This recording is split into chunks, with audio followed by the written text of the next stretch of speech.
Yo, what do you want to talk about? Bam went crazy. I mean, he posterized Wemby. He posterized Wemby. Put it on a T-shirt right now. That's Put what it on a Solano T-shirt. wants to talk about. So obviously, Chris Grier has been relieved of his general manager duties with the Miami Dolphins. They are saying that it is a mutual decision. And by the way, there are plenty of times I've had a bad show. And if someone came to me here and said, would you like to mutually agree to never do that again?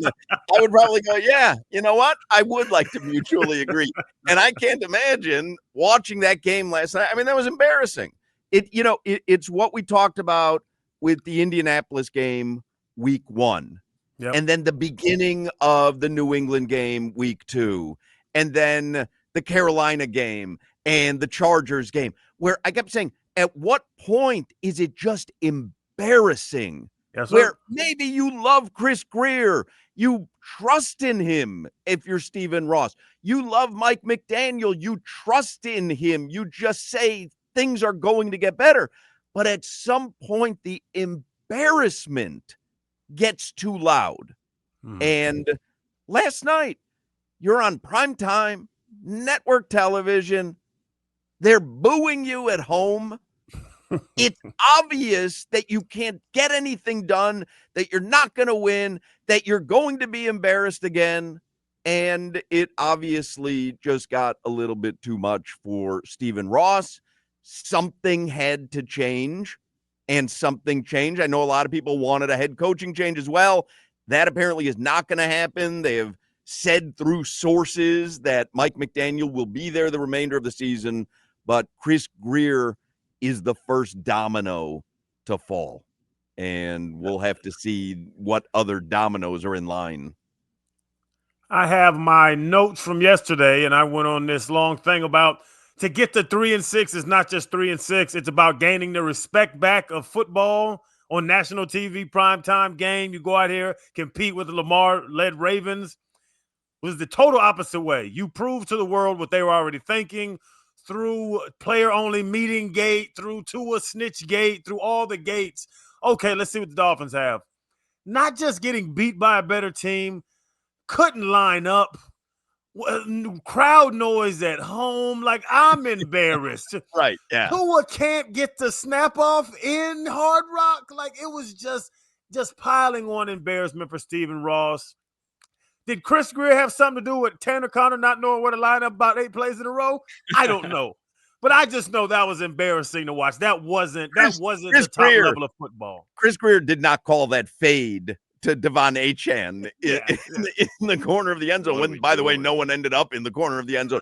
But that wasn't Chris Grier. But again, didn't we talk? Was it the beginning of this week where it was like either or? If it's only one, if it's Grier or McDaniel, which one did we choose? I don't even recall. I don't think we ended up choosing anybody, but I do know all offseason we talked about, is it the chef or is it the person buying the groceries?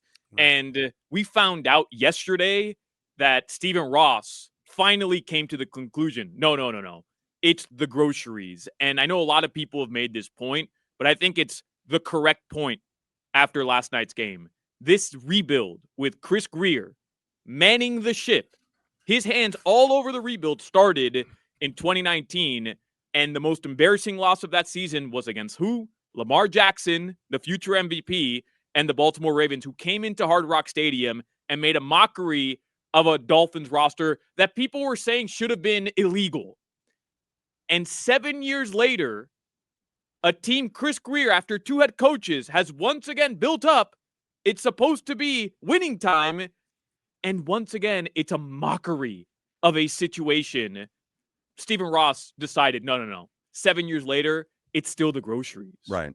And it's like even, hey, I'm going to get rid of Chris Grier right now, but also I still have Nick Westbrook-Akine on my roster. Like, you're not like, it's not doing much right now, but it just is what it is. I mean, you've got to make a move. I really do believe like part of a move like this is visual. It's optical, right? Where you're saying to the fan base and the team, We know this is unacceptable, and we're not going to stand pat. We're doing something. Yes. And so they're having who is it? The interim GM, the from guy the Raiders. Some guy from the Raiders, I read. Champ Kelly. Champ Kelly, right? Champ Kelly is going to take over the personnel decisions for the rest of the season, which means, by the way, because the Dolphins were supposedly not sellers because the trade deadline is Tuesday. Dolphins were not going to be sellers. And I have a feeling that may have changed because Champ Kelly doesn't have any ties to the roster. You know what I mean? Like, it's one thing if you put it together, you say, oh, no, we're not sellers because I still think I can take these pieces and make it something. Yeah. Champ Kelly walks in and he goes, hey, what the hell are you guys looking at? Like, nothing can stay. Everything must go. And so I think you'll see a drastic change in their approach to Tuesday's trade deadline. But Crowder, it's why they make the change today, right? I mean, you're hearing from Jeremy Fowler before the game. You're hearing from Ian Rappaport, maybe Chubb, maybe JP, but the Dolphins are in no hurry to make widespread changes. And Stephen Ross has to be sitting up there saying, hold on a second. I get it. My head coach wants to play Tua, wants to play the best players. He's trying to save his ass. Chris Grier doesn't want to move on from anybody because he's praying by some grace of God that this roster he built turns things around. You have a trade deadline coming up 5 days from now 4 days from now. You've got to make moves. It would be absolutely ridiculous not to move on from these guys. I'm gonna give y'all a hint. You can't run an NFL team like Bar Rescue. This Champ Kelly's not walking in saying, "Hey, you go to back of house." Robert Irvine is walking in to save it in 2 days. Hey, change the menu. You go back of house. You run the kitchen. We're good to go. It is way deeper than that. It almost hurts more now because we talked about it for weeks now where they were getting their ass kicked. Who's gonna go? Who is it? Is both of them? They can't stay together. To say the guy that's been there for 25 years and now running it for 7 is the problem. That's deeper than even saying the coach doesn't know how to coach. McDaniel just got the head coaching job. This dude has been in your building for 25 years, and you're admitting, yeah, we let him take a lot of decisions that were totally wrong. This is tough. It's sad. Sad for Chris Grier as a person. We never say just fire people. Sad for him as a human. Seems like a really good dude. But this Champ Kelly, I wonder what his office looks like because it might be a broom closet. So what do you know about Champ Kelly? I know he played. But fellas, he has 40 hours. Tomorrow's Tuesday. He was running the Raiders though, wasn't he? Like he was the general manager. He was the interim general manager for the Raiders as well. But what is he going to do in 40 hours? Well, I think at least you have someone with football knowledge pulling the trigger on potential trades that you don't have Chris Grier doing it when you know that he wasn't long for the job. Stephen Ross doesn't know, the only thing he knew, as the ticket wizard said to me last night at Funky Buddha, Stephen Ross has made 2 edicts during his tenure as owner. Draft Lamar Jackson. They ignored him on that one. Oh, who was it that they listened to him on? I got to get Barry to text me because, it was like wasn't Jakeem Grant. Who was it? It's somebody where he was like, I like that. Who was a little guy? I'll find out. But it's like he doesn't know football. He needs to bring someone in. Champ Kelly. What did he do? Was it Mike Wallace? I have some of his NFL experience here. In 2007, the Broncos hired Kelly as a college scout, promoted him to assistant coordinator. I'm reading on the Finsider.com, by the way. So he was coordinator of pro and college scouting in 2008. In 2010, promoted, made him the assistant director of pro personnel. In 2015, he became the Bears director of pro scouting, promoted in 2017 to assistant director of player personnel. During his time in Chicago, the Bears had 21 Pro Bowl selections, 8 selections in 2018, third most in a single season for the franchise. I'm looking at it with the Raiders. He was the assistant general manager for a couple of years. He's been with the Dolphins since March. I didn't know that. Oh. He's been with the Dolphins. In March, Kelly was hired by the Miami Dolphins to serve as senior personnel executive. Oh, okay. So he got his foot in the door, knowing Yeah. something was about to happen. Yeah. Or they Let brought me him help in. out. They brought him in saying, "Hey, Hey, help Chris Grier. he needs help." Like, Yeah. help Chris Grier. Also, help his ass out the door. He's carrying boxes right now. We're going to get to a lot of stuff today. Sports Talk on WQAM is presented by Paramount Plus. You can't count on much, but you can always count on Sundays with the NFL on CBS and Paramount Plus. Watch your local NFL game live every Sunday, all season long. Visit ParamountPlus.com/NFL to get started today. Mike Cugno is going to join us today. Chris Perkins is going to join us today. They were both there last night and have, I'm sure, plenty of observations about what transpired last night and what has transpired today. We've got one final pair of Heat tickets to give away. Heat and Blazers on November 8th. Heat lost to the Spurs last night. We'll hear about that in headlines, but we will give away that pair of Heat tickets sometime before 6 o'clock. Headlines with Solana, who is dressed as Little Red Riding Hood, brought to you by Doral Hyundai, home of the Pricito, our lowest price. Visit us at Doral Hyundai or DoralHyundai.com. I love the idea of Chris Grier telling everybody, "Hey, we're not taking any phone calls. Put your cell phones away. Cancel the telephone line to this building, to Miami Gardens. We're not taking any phone calls." And then today, Champ Kelly sets up almost like a telethon. Everybody working the phones. Let's go. Answer every phone call for everybody. I'm not kidding you. I have to imagine it's one of the biggest 180s you will ever see a personnel department, because Chris Grier, they did seem to be kind of in this mode of, yeah, unless something, knocks our socks off, we're going to ride with what we have. And if you're Champ Kelly, I mean, you're auditioning perhaps for a role, and you've got like a week to get it right, when some general managers get 5 years to get it right. 4 days. 4 days to make some sort of. Now, again, he's not getting anybody great. It's what can he get in return for some of the guys who are wanted by other teams? Can he get something of value for Jalen Phillips, Jalen Waddle? I hate saying their names because I like these guys. Bradley Chubb, like, we could go down the list and we'll see what Champ Kelly does. He has to do something, because if you don't do anything, you're doing exactly what Chris Grier told us he was going to do. So we didn't bring you in to be a little Chris Grier. Well, though, you could go to Stephen Ross and go, these guys are so bad that I can't even saddle you, whoever the next GM is going to be. If it's not me, I cannot saddle you with a 7th round pick for Bradley Chubb. Not going to do it. But here's the problem, Hawk and Crowder. You have a ton of guys on this roster that you've got to know what you have in. Quinn Ewers, Ethan Bonner, Jason Marshall Jr., Jordan Phillips, Isaiah Johnson. You got to know about Savai Naya. You got to know about Kenneth Grant. Like, there's just a ton of guys that aren't playing right now because obviously Mike McDaniel and Anthony Weaver are playing for their ass, right? But you've got to know. So what does an interim general manager do? Hey, we're moving all the guys you're playing ahead of them because we have to figure out what we have in these players. We put draft capital in, because if we don't have anything, we've got to move on from them, and it has to start now.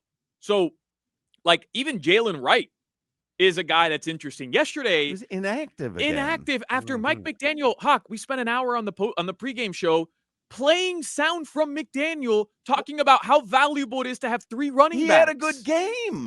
He had a good game against Atlanta. And then he benches him, and he elevates for the first time in his career Taj Washington, who fumbles on his first ever NFL reception and kills the Dolphins, leading to the first touchdown for Baltimore. It just makes no sense. Even a guy like Jalen Wright, who you drafted with a 3rd round pick, you're not getting that for him. But if you're not going to play him, Mike McDaniel, well, you might as well move on from him. Right. I just think that's one instance. There's so many guys like that. Minkah Fitzpatrick, next season, not guaranteed $15.6 million. Bro, if he's not in the long-term picture, what can you get for him? Like, that has to be the mentality going into Tuesday.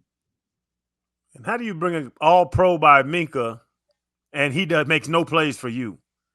You trade your corner and Jonnu Smith and Jalen Ramsey for him. Has Minkah made a play? Correct me if I'm wrong. I have not seen Minkah make a play. What about Zach Sealer? I mean, you gave him a bag of money. He's been pretty quiet. This damn Champ Kelly better have some magic in his back pocket, because I think now, to Solana's point, is he here to fix the team or just start a big evaluation? Because I think it's the latter. I got a text from the Ticket Wizard. They didn't listen to Stephen Ross when he told them to draft Lamar Jackson. They did listen to Stephen Ross when they told him to take Jakeem Grant. And it just why? Like, you had a 50-50 chance with your owner, and you chose the wrong guy. I'll tell you what. I'd rather watch Jakeem Grant and Jarvis Landry right now than Taj Washington and Malik Washington fumbling. Crazy annoying. I mean, crazy annoying. Anyway, give us headlines because Cuneo is going to join us. I want to talk with him. Dolphins, by the way, currently slotted to have the number 4 overall pick. Which obviously will change, but that's where it currently stands. The Heat yesterday, close game down the stretch. No Norman Powell. We figured Bam did have a big game. Took 13 3-point attempts. He did? 13 3-point attempts. Where'd that come from? He's shooting threes this year. He's going to see blow his. Last year was a career high in 3-point attempts. All 13. He made 4 only. He made 4. I'll tell you what, Bam hitting 4 threes in a game. I would have lost that over under because I bet it was set at a half. Yeah. I hit a parlay last night. I lost every Dolphins bet I made. Tua. Yeah. Anyone see this clip that's going viral on social media? That intentional grounding where he could have run for 60 yards. Did anyone see that? Yes. He's hearing footsteps or something. Like, he's so out of it. He kind of rolls a little bit to the left. There's no one there, including a receiver, by the way. And he just buries the ball. He's not outside of the tackle box. He buries the ball into the grass. He could have run for 15 yards. I had Tua over 2.5 yards rushing, and he had 1 rush for 1 yard, which on that 1 rush, any other quarterback would have gotten 5 yards. But he had to slide way too soon. So frustrating. The only bet that I won last night, I did a parlay. Wemby double-double, Bam double-double. And Bam was stuck on 9 boards, 8-9 minutes into the fourth quarter. I'm watching the Dolphins, but they did have one TV at Funky Buddha up on the Heat. And I guess I had talked about it so much. One of the servers came over to me and they go, "You got your 10th board." I didn't even see it. The guy's like, "You got your 10th board." I was like, all right.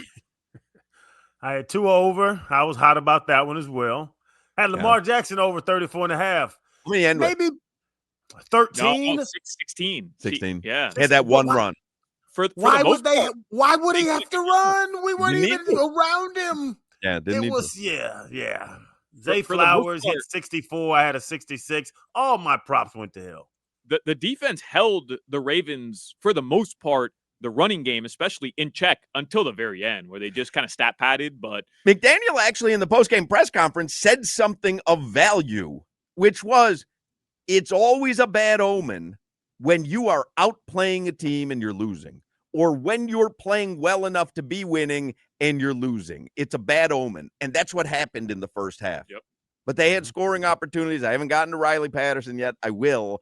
I was inundated with DMs, so I imagine you were as well. Oh, you're talking about the only guy that scored yesterday for the Miami Dolphins? The guy. Wait, you're talking about the only guy who put points on the board for the Dolphins yesterday? I'm talking about the guy who's the kicker for the only team in the NFL that doesn't have a 50 or more yard field goal this season. Knocked it in from 49. The only team in the NFL 49 that does not have a 50-plus yard field goal this season is the Miami Dolphins. Now, why do you think that is? It was actually 50. Bad spot by the official. By the way, Tua's pregame speech. Oh, my goodness. He meant 4 quarters, right? He said 4 hours. He said 1 hour. What did he say? 60 minutes. 60 minutes, next 4 hours. He meant 60 minutes, next 4 quarters. I have to believe that. I have to believe that he misspoke. There was no emotion in his voice. That was weird too. It was almost like a high-pitched squeal. Just think about, you're under this awning. You're about to run out in front of 60,000. Well, however many's out there. Well, let's say 60,000. That's what that's the hypest point of the pregame is right then. Here come, fella. Let's go out here and do our thing. Come on, guys. Fins on 3. Fins.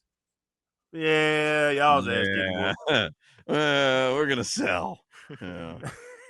You just know the producers at Amazon were like, "Oh, that's gold. We got gold right there, man." Because like he's not hyping anybody up with that, bro. He's not hyping a peewee football team Yeah, it up was with that bad. speech. Ollie Gordon getting yelled at by Stutterfield and not doing anything wrong, then him slamming his helmet. Like, whatever you thought about the Dolphins with all this stuff going on over the last month was confirmed last night when you There's watched troubles. that game.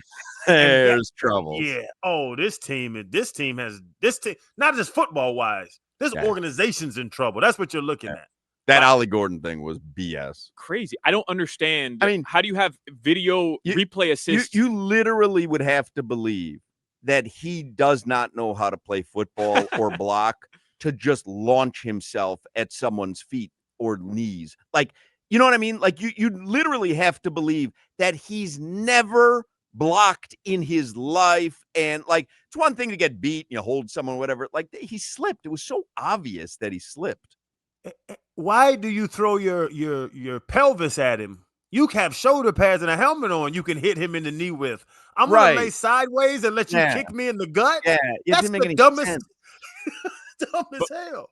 But explain to me why the NFL implements immediate video replay assistance for the referees on the field. We've seen it where a play is not ruled a touchdown, and within seconds it's overturned. We've seen a play not ruled a first down, spot in the field changes within seconds, but you can't phone in to the referee to tell him, hey, that's not a penalty right there.